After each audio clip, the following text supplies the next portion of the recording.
Kita meletakkan sistem monitoring dari medical gas medis di ruangan koridor scrub station. Kenapa? Agar mudah untuk dikontrol. Perlu diketahui bahwa ada 4 jenis outlet gas yang menjadi standar dari rumah sakit: oksigen, nitrogen, kompres air, dengan vakum. Ketika LED berwarna merah, artinya tekanan gas dalam kondisi rendah. Kalau LED berwarna hijau seperti ini, kita lihat hijau normal, ini dalam kondisi normal. Kalau dia berwarna kuning, ini nyala, ini tinggi.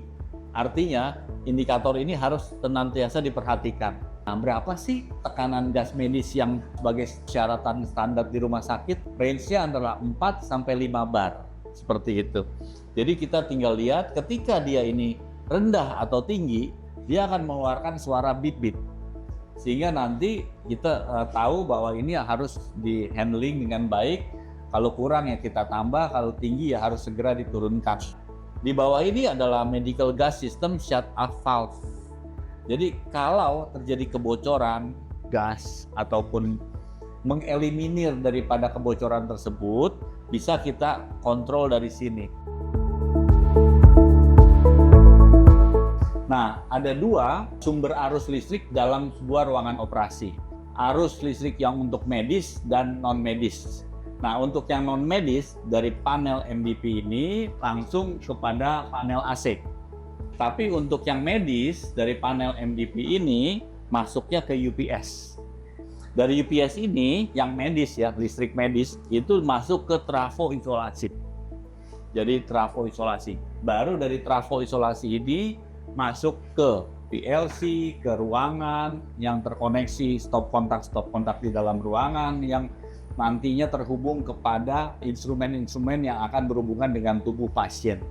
Di sini ada banyak lampu ya. Lampu-lampu ini memberikan indikator kapan waktunya penggantian filter-filter AC. Ada 3 filter, pre-filter, medium filter, dan HEPA filter. Jadi pada saat air pressure itu berkurang dan humidity-nya naik, biasanya itu sudah waktunya mengganti filter-filter ini dan indikator akan menyala merah.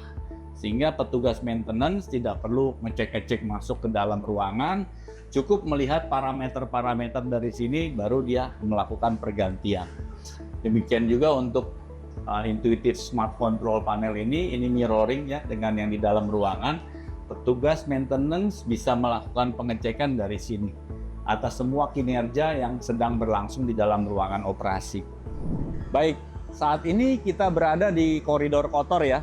Di koridor kotor ini ditempatkan 2 buah outdoor unit dari sistem tata udara kita yang berkapasitas masing-masing 6 PK. 6 PK, 6 PK. Kenapa sih harus menggunakan 2 outdoor unit untuk mensupport sistem occupied dan unoccupied, di mana penghematan energi listrik yang kita bisa dapatkan pada saat dia unoccupied, yaitu dia berfungsinya 1 outdoor unit, sungguh sangat signifikan, penghematannya bisa sampai 40% dari energi listrik. Di koridor kotor ini terdapat juga indoor unit. Indoor unit ini ada 2 opsi. Bisa kita letakkan di koridor kotor atau bisa kita letakkan di dalam plafon kalau space-nya mencukupi. Ini adalah AHU ya, indoor unit AHU. Dan yang kecil ini adalah exhaust fan. Kapasitasnya 800 CFM untuk mensupport dual mode negative pressure. Sistem tata udara ini dimulai dari AHU sini ya. Dari AHU sini. Kita lihat di sini. Ini adalah grill untuk outside air, udara luar. Udara luar ini dialirkan ke sini. Ini mixing box ya. Ini mixing box. Jadi sebetulnya ukuran daripada AHU kita cukup kompak ya, hanya 1,5 meter. Kalau ini mixing box. Nah, udara luar yang dimasuk dari sini, outside air ini masuk ke mixing box. Di sini ada medium filter ya. Medium filter, pre-filter, medium filter, evaporator ya. Kemudian ini adalah supply air ducting. Ini supply air ducting ya. Kita bisa lihat naik ke atas itu ya. Ini supply yang nanti akan turun ke monolitik di dalam ruangan melalui HEPA filter. Nah, aliran udara yang laminar di dalam ruangan akan merata turun ke 4 sudut-sudut ruangan, naik lagi return air-nya lewat sini. Nah, ini adalah return air grill, return air supply. Nah, masuk ke sini. Masuk ke sini, kalau dia bertekanan negatif, sebagian dibuang. Tapi ada juga yang diolah. Di situ ada damper ya. Yang merah-merah itu damper ya. Damper fan, itu udara yang dibuang secara otomatis dan ada udara yang difiltrasi lagi. Filtrasi lagi, masuk ke sini, turun lagi ke sini. Demikian penjelasan tentang sistem ducting tata udara kita. Tentu ada. Kita menggunakan namanya iris damper.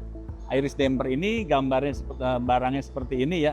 Iris damper ini sekali setel di setting untuk mencapai parameter humidity sekian persen, air pressure sekian pascal gitu kan. Itu harus berapa banyak debit udara luar, udara bersih yang dimasukkan ke dalam mixing box. Karena dia bercampur dengan udara sirkulasi di dalam. Jadi nggak serta-merta udara bersih disedot ya. Itu juga ada perhitungan matematisnya secara psikometrik. Itu iris damper ini disetting di bukaan berapa. Kita menuju ke akses maintenance ya. Kita akan menuju ke tangga maintenance untuk melihat bagaimana sistem yang berada di balik plafon, di balik dinding itu dibuat dengan sesuai dengan standarnya. Nah, untuk bisa memiliki akses maintenance seperti ini, maka ketinggian ruangan space di atas plafon minimal harus 3 meter. Kita bisa lihat untuk ductingnya saja dengan struktur ruangan itu membutuhkan space kurang lebih 1,5, 1,7 meter. Ya, belum lagi kalau untuk orang berdiri seperti kita saat ini itu dibutuhkan lagi space tertentu. Makanya minimal 3 meter. Nah, di sini kita bisa melihat dengan jelas yang ini ya, laser pointer merah ya. Ini adalah supply air yang tadi dari AHU ya. Supply air ini dialirkan ke sini. Kita bisa lihat ya. Ini metode instalasinya harus seperti ini, melingkari monolitik yang ada di tengah. Itu monolitik ya, yang ada di tengah. Itu monolitik ya. Yang dimana di dalam monolitik itu ada HEPA filter ya. Nah, di atas ini yang hijau-hijau ini kan adalah struktur rangka ruangan untuk menahan getaran. Ini bisa ditaruh monolitik AHU kita bisa ditaruh di sini.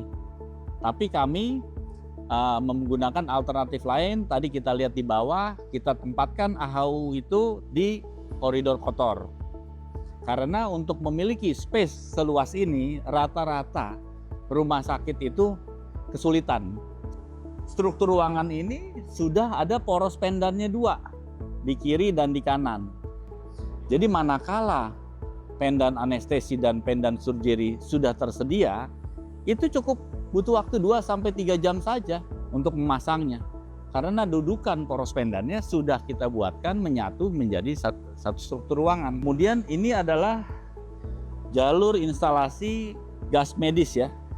Ya, dengan pewarnaan dan penamaan yang berbeda-beda untuk mempermudah kita pada saat terjadi troubleshooting atau maintenance perbaikan. Nah, kita lihat juga di sini, tadi kan dari supply air ya, turun melalui monolitik nih, masuk ke dalam ruangan, kan di return lagi udaranya, return grill di pojok-pojok ruangan ini masuk sini. Nah, ini return air. Return air, ini adalah return air ya. Ukuran supply, ductingnya pasti lebih besar. Kita bisa lihat ukuran ducting dari supply pasti lebih besar nih dibandingkan dengan ukuran return. Ya, nah ini saya bikin mock up ya. Mock up miniatur bagaimana ducting yang kita bisa lihat ini, yang real condition, ini saya buat miniaturnya. Banyak kan ducting rumah sakit itu tidak menggunakan light steel atau baja ringan seperti ini. Kita menggunakan BJLS. Ya. Bisa disorot ya. Kenapa? Karena seringkali terjadi kondensasi di dalam ruangan operasi, perbedaan temperatur antara luar dengan dalam itu lebih dari 10 derajat, udah pasti. Saat ini mungkin temperatur kita di atas sini bisa mencapai 29 sampai 30 derajat Celcius. Sementara di dalam ruangan bisa 19 atau 21, 22. Nah, itu udah pasti terjadi kondensasi. Untuk mengatasinya adalah kuncinya di ducting. Kalau udah kondensasi, menetes, bocor AC, akhirnya lembab, berjamur dan sebagainya. Kita atasi dengan membuat sistem metode ducting yang mumpuni, yang tahan lama, mencegah kondensasi dan sebagainya. Pertama, dengan penggunaan material BJLS. Jadi bukan hanya sekedar ditempelin, tapi ini dijepit. Itu yang kita lihat ya. Silver itu adalah isolasinya. Isolasinya itu meriba ya, orang sering sebut ya. Itu juga harus memiliki ketebalan yang cukup. Kita lihat di sini 1,5 cm dengan perekat yang paling handal gitu. Nah, perekat ini juga sangat menentukan, sehingga kita bisa lihat setiap sambungan dipastikan tidak ada celah lubang kebocoran sedikit pun yang membuka peluang terjadinya kondensasi atau berembun. Nah, inilah yang kami maksudkan dengan sistem ducting HVAC yang memenuhi standar dari ESRE 160 ya. Demikian penjelasan kami. Terima kasih. Dengan senang hati, kami dari PT Mega Andalan Clean Room Industry Yogyakarta siap untuk bekerja sama dengan pihak rumah sakit, pihak konsultan perencana, ataupun pihak-pihak yang memang membutuhkan proses perencanaan secara detail, penghitungan secara detail mengenai clean room, baik itu ruang operasi, laboratorium, ataupun produksi farmasi. Kami dengan senang hati siap untuk membantu kapanpun, dimanapun bisa menghubungi kami. Kami mengucapkan terima kasih, salam sukses buat kita semua.